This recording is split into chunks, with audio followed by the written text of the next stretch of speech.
What if we could breathe underwater? It begins as a genetic miracle. A team of scientists in coastal Norway, spurred by climate change and the rising threat of global floods, manages to isolate a gene sequence from a deep-sea fish that processes oxygen from water with almost magical efficiency. The next leap is terrifyingly fast. Using CRISPR-based gene therapy, they create the first human capable of extracting oxygen directly from water through modified tissues under the ribs. Gills, not like a shark's, but a softer, subtler web of bioengineered slits, pulsing gently like another set of lungs. The world doesn't know what to do with it at first. The subject, a teenage girl named Isla, is dubbed the amphibian. She dives into a tank during a press conference, vanishes beneath the surface, and stays there. 5 minutes, 10, 20, cameras catch the silence, the stillness. Then she surfaces, laughing, lungs clear, voice steady. It's the sound of a new world being born. The announcement is met with disbelief, awe, and fear. Within a year, an adapted version of the therapy is approved for broader testing. People volunteer in the thousands: marine biologists, Navy divers, environmentalists, wealthy thrill seekers. Within 5 years, underwater respiration is no longer science fiction but a reality for a growing segment of the population. The transformation is painless, non-invasive. You go to sleep in a hospital bed and wake up with a quiet pressure behind your ribs. The first breath underwater is awkward, the second is smoother. By the 10th, your body remembers something ancient. At first, the change is personal. Free divers spend hours among the reefs. Children chase fish without snorkels. Coral restoration teams live among their projects. But soon, the implications ripple outward. New kinds of architecture bloom, habitats nestled on the seafloor, their glassy domes glowing softly beneath the waves. The rich build submerged mansions off the coasts of Bali and the Bahamas. Cities begin to expand downward. A new generation is born with lungs that take to water as easily as air.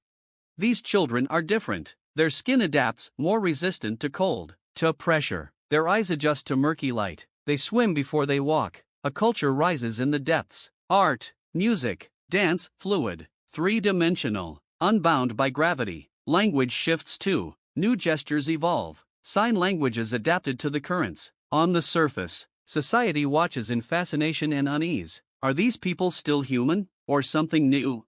Not everything is idyllic.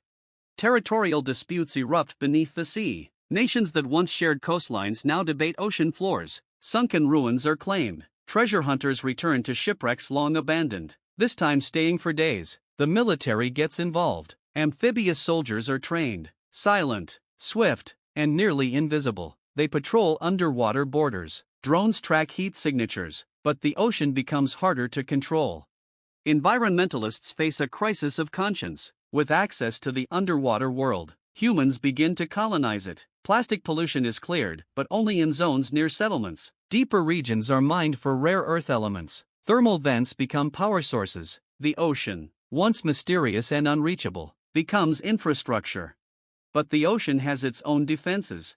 Pressure, darkness, depth, creatures unafraid of humans. Explorers who go too deep come back changed, or not at all. Stories emerge of things seen in the trenches, movements in the dark, shapes that react to sonar in ways nothing should. Some believe the deep ocean resents the intrusion, that it's waking up. A myth forms that the ocean was never lifeless, only sleeping. And still, people descend.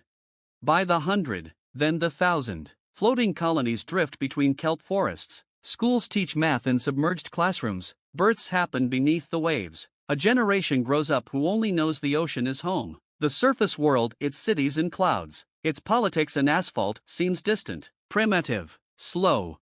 For the first time in history, humanity splits not by language, or border, or belief, but by depth. The shallow people, as the surface dwellers are called, live by the sun. The deep people, as the media names them, live by bioluminescence and tides. The divide isn't hostile, not at first, just curious, incompatible.